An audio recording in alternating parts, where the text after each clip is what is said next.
కానీ అలాగే 2,55,000 కోట్లు ఏవైతే డీబీటీ ద్వారా పోయింది కానీ ఇందులో అవాస్తవం ఏముంది? మరి ప్రభుత్వం లెక్కలే అవాస్తవం అంటే ఇంకా అది అంతా అవాస్తవం, అంతా బ్రహ్మ పదార్థం అనుకోవచ్చు. కానీ దీన్ని ఎవరికి డినై చేయలేదు కదా, కాదనలేని సత్యాలే కదా. అలాగే ఊరూరు సచివాలయాలు రావడం కానీ, నాడు నేడు కింద స్కూల్ బిల్డింగ్లు ఇది కావడం కానీ, ఇవన్నీ కూడా వాస్తవాలుగా ఏమవుతాయి? నువ్వు ఎక్కడ కాదనగలవు? లేదా ఫీజు రీయింబర్స్మెంట్ ఫుల్ పే చేయడం కానీ, వైద్యానికి సంబంధించి 17 మెడికల్ కాలేజీలు రావడం కానీ, ఇవన్నీ కాదని ఎవరు అనగలరు? మొత్తం వ్యవస్థనే పూర్తిగా మారిపోయి 4 ఏళ్లలోనే ఇంత డెవలప్మెంట్ కనపడేది కాదని ఎవరు అనగలరు? వాటిని ఏమనలేక ఈ మధ్య ఈనాడులో వరుసగా చూస్తుంటే రామోజీరావు రోజు ఆయన విషం కక్కుతున్నది. నాడు నేడు కింద 100% అయిపోయినా ఎవరు అనలే, ఎక్కడ కాలేదో ఆ ఫోటో వేస్తాడు. మరి దీని సంగతి ఏందంటాడు? అసలు నువ్వు ఏది చేయనోడివి, నువ్వు మీ నాయకుడు అని నేను రామోజీరావుని అంటున్నా. ఆయన నాయకుడు, లేదంటే ఆయన బానిసో, ఆయన అనుచరుడు చంద్రబాబు నాయుడు. వాళ్ళ హయాంలో ఏది చేయనోళ్ళు ఈరోజు ప్రయత్నం చేసి భారీ లక్ష్యం పెట్టుకొని చాలా పెద్ద ఎత్తున 50% పైగా పూర్తి చేసి మిగిలిన కూడా ప్రోగ్రెస్లో ఉండి ఇంత ఫైనాన్షియల్ దీంట్లో క్రైసిస్లో కూడా ఇవి చేస్తున్న ఈ ప్రభుత్వాన్ని, జగన్మోహన్ రెడ్డి గారిని అది ఎందుకు చేయలేదు, ఇది ఎందుకు చేయలేదు అంటారు. కానీ చేసిన వాటిని నువ్వెందుకు 14-19 మంది ఇందులో ఏది చేయలేకపోయావు? దానికి ఆన్సర్ ఉండదు. సో ఇది కేవలం 1-2 మీడియా సంస్థలను నమ్ముకొనో, లేదంటే తన ఊదరగొట్టడంలో ఉన్న తన వాటి కాలు తన పరిపక్వతం లేదా తన మాస్టర్ క్రాఫ్ట్మెన్షిప్ను దాన్ని వాడుకొని చంద్రబాబు నాయుడు రోజు మాట్లాడిందే మాట్లాడుతూ, లేదంటే కొత్తది ఏదో ఒక కన్ఫ్యూజన్ క్రియేట్ చేయాలని ట్రై చేసే కాదు. ఎలక్షన్ల ముందు కూడా చేస్తున్నాడు. దానివల్ల ఉపయోగం ఉండదు, ఎందుకంటే కళ్ళ ముందు కనపడుతున్నాయి రిజల్ట్స్. ప్రజలు వాటిని ఎంజాయ్ చేస్తున్నారు.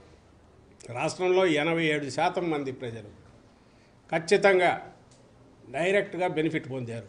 ఏదో ఒక రూపంలో ప్రభుత్వం నుంచి బెనిఫిట్ పొందారు. అందుకు కృతజ్ఞతలు చెప్తున్నారు, అందుకే బ్లెస్సింగ్స్ ఇస్తున్నారు. అవి కళ్ళ ముందు కనపడుతున్నాయి. దాంతో బెంబేరు ఎత్తిపోయి రోజుకు ఒక రకంగా ఆయన మాట్లాడుతున్నాడు. సార్, రాజకీయాల్లో పొత్తులు అన్నది సర్వసాధారణం.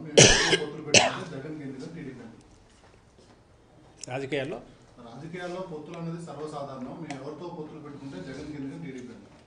నాకెందుకు? తను చెప్తున్నాడు కాబట్టి, మేమే పవర్లోకి వస్తున్నాము కాబట్టి, జగన్మోహన్ రెడ్డి గారు ఇంటికి వెళ్ళిపోతున్నారని అంటున్నాడు కాబట్టి, ప్రజలు ఆయన చీత్కరిస్తున్నారు, పంపేస్తున్నారని అంటున్నాడు కాబట్టి, మరి అంత నీకు ధీమా ఉంటే నీకు పొత్తులు ఎందుకు అని అడుగుతున్నాం.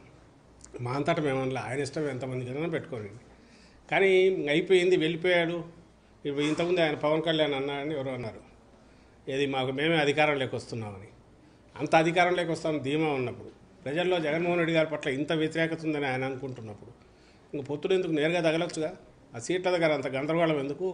తన తమ్ముళ్ళను అంత ఇది ఇబ్బంది పెట్టడం ఎందుకు? తను నమ్ముకున్న వాళ్ళను తనకు లేదు కాబట్టి, ఇంకో పక్క బింకాలు పలుకుతున్నాడు కాబట్టి, ఏదో ప్రగల్భాలు పలుకుతున్నాడు కాబట్టి ఆయన అడుగుతున్నాం, మరి నీకు అంత ఇది ఉంటే పొత్తులు ఎందుకు ఆయన నీకని అడుగుతున్నాం. అధికారంలోకి వస్తే జగన్ ఆస్తులు మొత్తం ప్రజలకు పంచి పెడతాం, నేను విశాఖ పర్యటనలో వాళ్ళు అధికారంలోకి రానివాడు ఏమైనా మాట్లాడచ్చు. 14-19 మధ్య వాళ్ళే అధికారంలో ఉన్నారు. అంతకుముందు తప్పుడు కేసులు వాళ్ళే పెట్టించారు. ఈ అధికారంలోకి వస్తే అన్నీ తీసుకొని పంచుతాను, ఈ పొద్దుపోని మాటలన్నీ ఎందుకు? ఇప్పుడు ఆయన ఆస్తులు ఎవరు ఇటు పంచలేరు.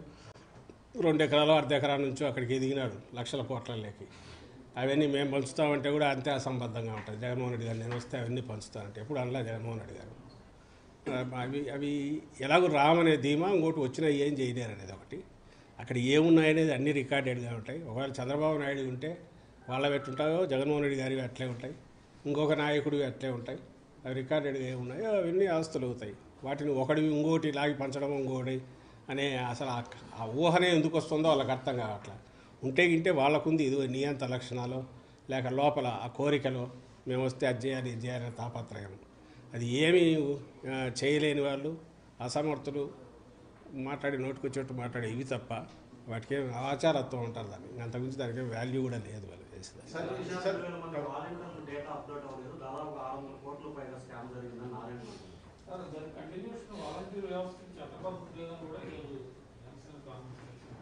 వాళ్ళు ఏమన్నా అనుకొని ఛాలెంజ్ చేస్తారు, ఏమైనా చేసుకొని తప్పలేదు.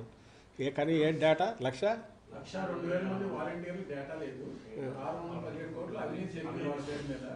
దానికి చట్టబద్ధత లేదు, దీనికి ఏం సమాధానం చెప్తారు వైసీపీ అని? ఏమన్నా అర్థం ఉందా? పోనీ మీరు అడగండి, ఏందో పూర్తి విషయం చెప్తే ఏదో ఎవడన్నా దానికి ఎక్స్ప్లెనేషన్ ఇవ్వగలడు. ఎక్కడ లేదు 670 కోట్లు ఎక్కడ